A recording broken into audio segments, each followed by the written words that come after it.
When you first see him, he's lonely, he's sad, he's angry.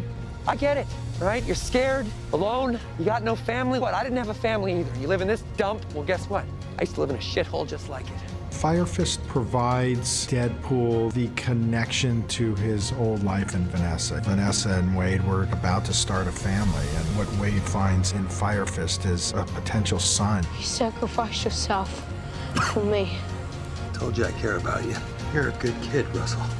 Wade wants a good life for this kid, and he wants to give this kid a family. He's a lot like Deadpool in that he's a rule breaker, he's irreverent, he's got a foul mouth. Come quietly, or there will be trouble. You stole that from RoboCop. And yet, he's got a hole in his life. He doesn't have parents. He needs an adult figure, and so that becomes Deadpool. Except Deadpool is just the worst father in the world. It ends with me dying of cancer and you winning the Icebox Award for softest mouth. It's sort of like an older brother, little brother. As soon as Fire Fist gets closer to Deadpool, he pushes him away. Eat it. So it's sort of like, oh, I need your help, I need your help. No, sorry. Why are you protecting the kid?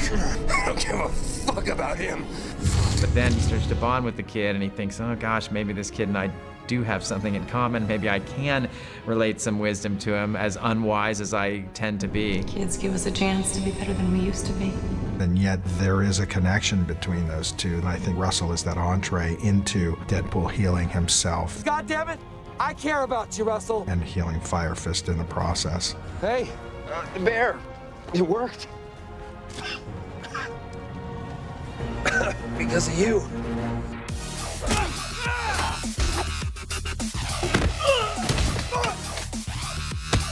Oh my God. Did you feel that too? Only best buddies execute pedophiles together. Cable, in this weird way, also facilitates a new thing for him, which is partnership. Because Weasel and Wade are not partners. I'm here to help us gear up so we can go after him without me. They work together, certainly, but I bet on him to die. In many parts of the comic book, Wade really fucks Weasel over, but they're just, the only reason they're friends is there's no one more selfish than the other one. But yeah, there's that theme of kind of, what is it like to partner up? I need your help! And trust me, I'm even less happy about this than you are, but you unleashed the juggernaut, you dumb cunt. Cable is a stalwart of X-Force. He's the straight man to, Deadpool's madness. It's why you never eat a raw starfish. Where the hell are we going? He's from the future. He's a soldier. He knows how all the mutants died. He's come back to save them. He thinks Xavier and Magneto are both wrong. He has a different method. Xavier's too passive. Magneto's desire to kill all humans is the wrong relationship. But Cable's motto was, come back, be a man of action. Don't wait to get things done. Get things done. Act immediately and act on behalf of the future. Cable's coming back for a very benevolent reason, but he's also, like Deadpool, morally flexible. This little fucker's too far gone. Zip it, Thanos! We have a deal, and you fuck it. We even put it in the coda of the first film, the after-credit scenes. The sequel, we're gonna have Cable. Amazing character, bionic arm, time travel. We have no idea who we're gonna cast yet, but it could be anybody. Just need a big guy with a flat top. Could be Mel Gibson, Dolph Lundgren, Keira Knightley. She's got range, who knows? So Keira was not available or interested in any way. So we ended up with Josh Brolin, which I thought was a really great, close, maybe third to Keira Knightley. Cable provides a parallel emotional core to the movie. Deadpool loses Vanessa and Cable loses his family. And so despite them being very, very different, they're very similar. They're both broken and they both have lost something and are in search of something. They ultimately find each other. You've only known these people as against each other. So when you actually see them work together, you realize that it kind of creates a whole energy and way bigger possibilities. You got 30 seconds, you jabbering butt plug. Now we're getting it. I need a bus to get you all out of here.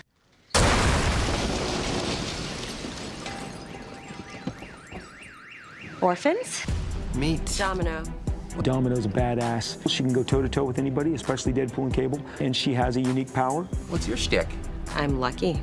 Domino is lucky. That is her superpower, which Deadpool, of course, has an amazing fun time with. This idea of, is luck even a superpower? But it is. Okay. Deadpool's just like, that sounds helpful if we were playing a wicked game of Pai Gow, but we're on a mission here and we need someone with real superpowers. Once again, it all falls on my shoulders. It's why I'm good here. I'm in. I'm sorry, what did you say? Showing Domino's powers of luck was like the most fun that the choreography team had. I mean, it was obviously the biggest challenge for the choreographers. There were a lot of things we were floating around in terms of like, okay, how do we demonstrate this power of luck? How do we make it interesting and compelling? But we kept going back to this Rube Goldberg idea that she does one thing that leads to a series of unlikely events that leads to the thing that she needed to happen right at a critical moment. It's hard to picture, and certainly not very cinematic. She doesn't put up with Deadpool's shit at all. She's just eye-rolling and just can't believe that she's involved in this ragtag group of fuck-ups. She's sort of jaded, takes it for granted, and she's very sort of sarcastic and sardonic. Oh. Cool your pits. They're growing back. I'm talking about your face. She's doing her own thing, and she's coming into this storyline kind of from her own world. She's not really a sidekick. She's a mercenary. She does the job and then heads out. And yet ultimately learns that that's exactly where she fits in, you know, that's exactly who she is. And she too finds her family in Deadpool and Cable and Colossus and this whole group of what will eventually become X-Force. I think we read like 30 different women for the role, and as soon as Zazie walked in, it was over. I mean, I think she was halfway through her first page of dialogue, and I remember looking over it at one of the other producers, and Rhett and Paul, and just going like, and Dave Leitch was just nodding his head in the back. Yep. I mean, I cheered the day they cast Zazie Beetz. I thought she's perfect because who else is going to stand toe-to-toe with Wade and take none of his crap? And Zazie as Domino has done that, has achieved that, and then go toe-to-toe with Cable. It's just a great dynamic. We need the code. Try 7? Settle down, Captain Lucky. It's not going to be one number. God, that's lazy writing. Still got it. Deadpool 2 doesn't have the traditional mustache-twirling villain. The villain is actually Fire Fist in the future. You are healed by my hand.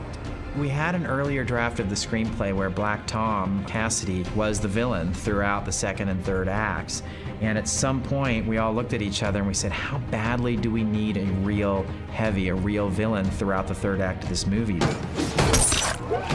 You killed Black Tom, you racist son of a bitch! Because we have a lot of antagonism baked into the movie itself.